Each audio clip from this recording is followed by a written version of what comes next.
Assalamualaikum warahmatullahi wabarakatuh.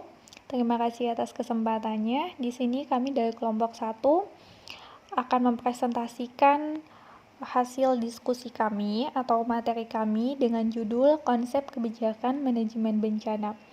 Baik, untuk mengefisienkan waktu, saya langsung saja kepada teman saya yang akan presentasikan materi pertama, kepada Aditya Narsun. Saya persilahkan. Ya, terima kasih atas kesempatan yang diberikan kepada saya. Langsung saja. Definisi bencana. Pada Undang-Undang Nomor 24 Tahun 2007 mendefinisikan bencana sebagai peristiwa atau rangkaian peristiwa yang mengancam dan mengganggu kehidupan dan penghidupan masyarakat yang disebabkan baik oleh faktor alam atau faktor non-alam maupun faktor manusia sehingga mengakibatkan timbulnya korban jiwa manusia, kerusakan lingkungan, kerugian harta benda, dan dampak psikologis. Definisi bencana seperti dipaparkan di atas mengandung 3 aspek dasar, yaitu pertama, terjadinya peristiwa atau gangguan yang mengancam dan merusak atau hazard. Kedua, peristiwa atau gangguan tersebut mengancam kehidupan, penghidupan, dan fungsi dari masyarakat.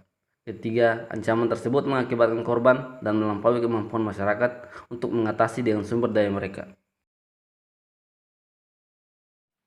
Bencana dapat terjadi karena ada dua kondisi, yaitu adanya peristiwa atau gangguan yang mengancam dan merusak atau hazard, dan kerentanan atau vulnerability masyarakat, di mana bencana dalam kurung disaster, bahaya dalam kurung hazard, kerentanan dalam kurung vulnerability, dan risiko dalam kurung kerentanan.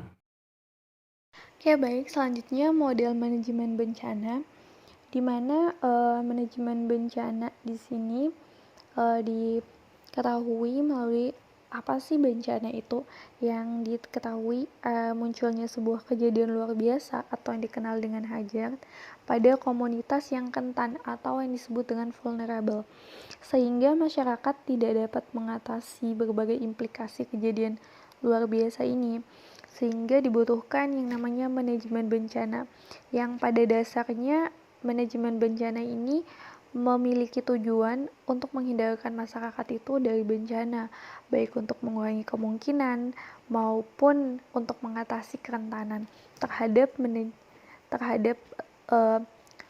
kejadian luar biasa ini atau bencana ini. Jadi di sini ada 5 model yang disajikan. Yang pertama bisa dilihat pada slide, yaitu Disaster Management Continuum Model. Pada model ini tuh adalah model yang paling populer karena terdiri dari beberapa tahap yang jelas sehingga lebih mudah untuk diimplementasikan. Yang pertama itu tahapannya ada emergency, ada relief, ada rehabilitasi, ada rekonstruksi, ada mitigasi, ada preparedness, dan ada early warning. Selanjutnya yang kedua ada model pre-daring past disaster model. Jadi pada model ini manajemen bencana itu dibagi ke dalam tahap kegiatan. Jadi tahap kegiatannya tuh di sekitar bencana, di sekitar area bencana, terus juga terdapat kegiatan-kegiatan yang dilakukan sebelum terjadinya bencana, selama terjadinya bencana juga, dan juga setelah terjadinya bencana. Jadi model ini tuh sering digabungkan atau dikombinasikan dengan model yang pertama, Disaster Management Continuum Model. Jadi model ini juga baik digunakan, bisa juga dikombinasikan dengan model yang pertama. Terus selanjutnya ada Contract Expand Model. Contract Expand Model ini adalah bentuk dari berasumsi bahwa seluruh tahap-tahap yang ada pada manajemen bencana seperti emergency, relief, rehabilitasi, rekonstruksi, terus mitigasi, preparedness, dan early warning itu semestinya tetap ada gitu. Nah, terus selanjutnya ada the crunch and release model. Pada model ini tuh manajemen bencana itu merupakan upaya gitu. Jadi upayanya untuk menekan, mengurangi kerentanan untuk mengatasi bencana. Jadi tujuannya seperti itu. Bila ada masyarakat yang tidak rentan, maka bencana juga akan kecil kemungkinannya untuk terjadi, walaupun hazardnya tetap ada gitu. Selanjutnya ada Disaster Risk Education Framework. Jadi model ini tuh menekankan upaya manajemen pada identifikasi resiko, Jadi lebih ke identifikasi resikonya seperti apa pada bencana baik dalam bentuk kerentanan maupun hajar, dan juga mengembangkan kapasitas untuk mengurangi resiko tersebut. Untuk terkait dengan manajemen penanggulangan bencana, maka di sini dasarnya adalah Undang-Undang Nomor 24 Tahun 2007, di mana dalam undang-undang ini dinyatakan bahwa penyelenggaraan penanggulangan bencana itu merupakan serangkaian upaya yang meliputi penetapan kebijakan. Jadi dengan penetapan kebijakan, terus ada juga untuk pembangunan yang beresiko timbulnya bencana. Jadi penetapan di sini selanjutnya juga untuk pembangunan-pembangunan yang beresiko, yang memberikan potensi timbulnya bencana. Terus kegiatan pencegahan bencana. Jadi kegiatan yang mana dalamnya itu berisi tentang muatannya itu tentang pencegahan bencana, terus juga tentang tanggap darurat.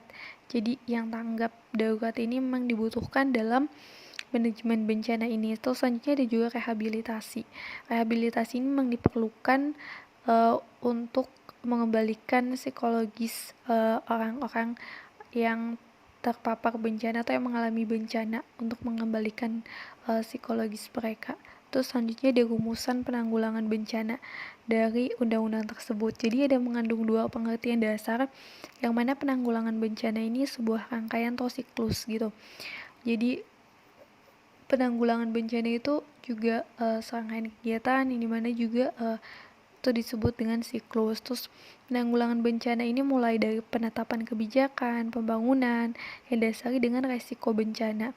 Jadi penetapan kebijakan yang dibuat ini adalah kebijakan yang mana dasari pada resiko. Jadi ketika diketahui resikonya, maka kebijakan yang ditentukan ini harus berdasar atau kiblatnya ke resiko bencana. Jika beresikonya seperti apa, baiknya solusinya, penetapan kebijakannya seperti apa untuk menghindari terjadinya resiko bencana. Terus pembangunannya juga seperti itu. Jadi pembangunan yang seperti apa, pada kondisi seperti apa, pada segi geografis seperti apa yang bisa menghindarkan bangunan tersebut dari resiko bencana, tidak memicu bencana.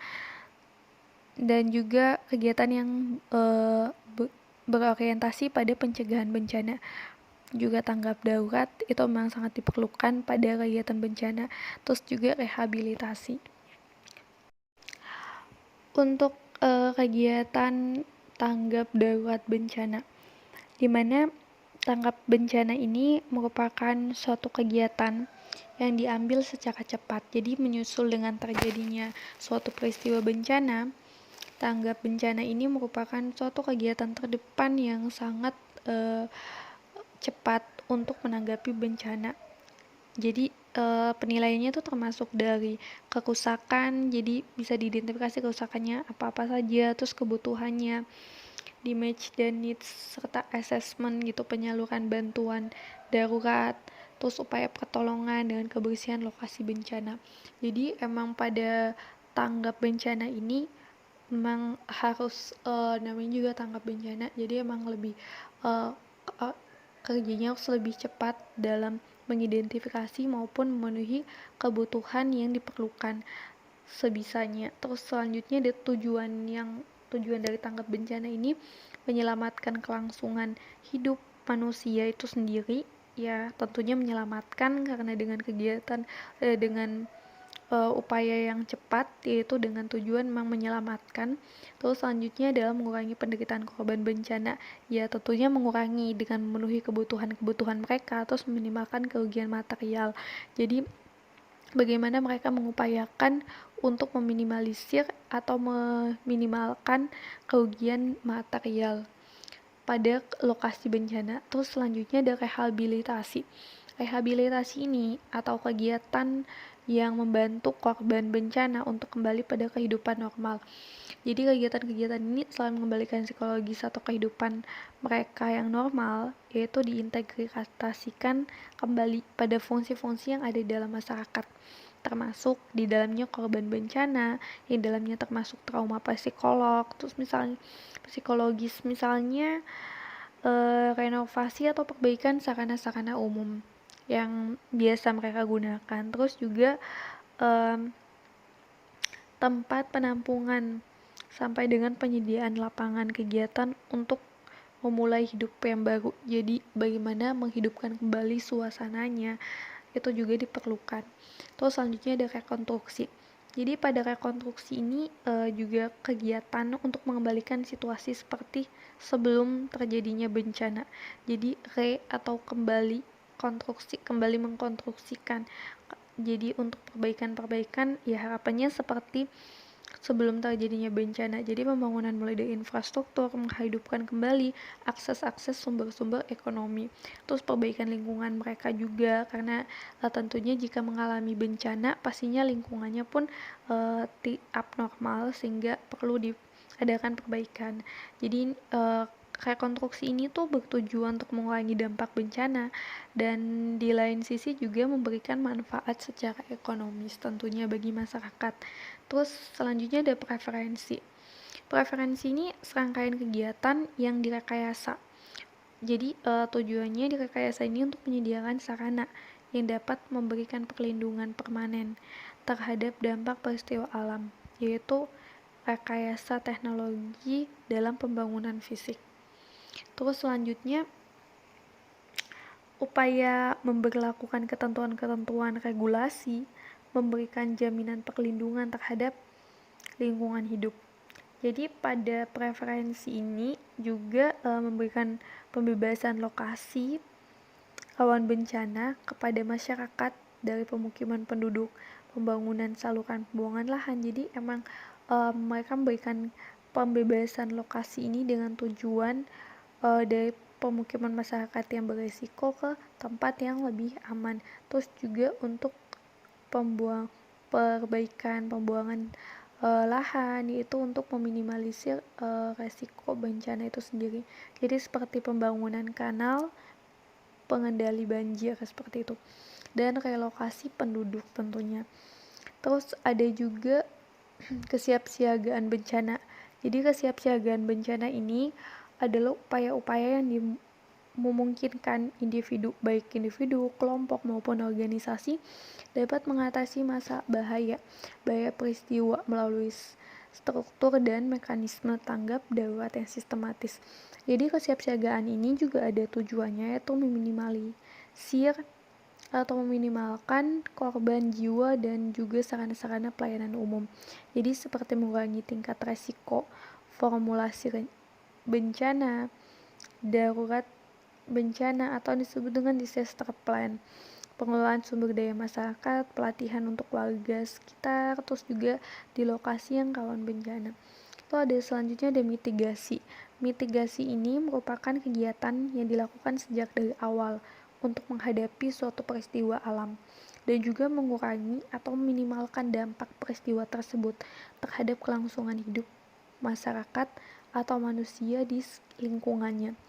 Jadi upaya ini merupakan upaya penyadaran masyarakat terhadap potensi dan juga kerawanan hajar atau lingkungan. Pada hajar tentunya di lingkungan di mana mereka berada. Jadi seperti pembangunan dan penahan banjir atau ombak gitu. Terus juga penanaman pohon bakau, penghijauan hutan. Itu merupakan upaya-upaya yang dilakukan untuk menyadarkan masyarakat. Terus selanjutnya ada sistem peringatan dini. Sistem peringatan dini ini yang mana memberikan informasi-informasi pada masyarakat kapan suatu bahaya peristiwa alam dapat diidentifikasi dan juga penilaian tentang kemungkinan dampaknya pada suatu wilayah tertentu. Dalam beberapa tahun terakhir ada kebijakan bencana yang mengalami beberapa perubahan. Kecenderungannya tuh perlu diperhatikan. Yang pertama ada konteks politik. Jadi semakin mendorong kebijakan politik itu dapat mendorong kebijakan yang mana untuk manajemen bencana menjadi tanggung jawab yang legal. Terus selanjutnya ada penekanan yang semakin besar pada peningkatan ketahanan masyarakat atau pengurangan kerentanan. Dan juga ada solusi manajemen bencana yang ditekankan pada organisasi masyarakat dan juga proses pembangunan. Baik, itulah presentasi dari kami kelompok 1. Mungkin itu yang dapat kami sampaikan. Kurang dan lebihnya kami mohon maaf. Wassalamualaikum warahmatullahi wabarakatuh.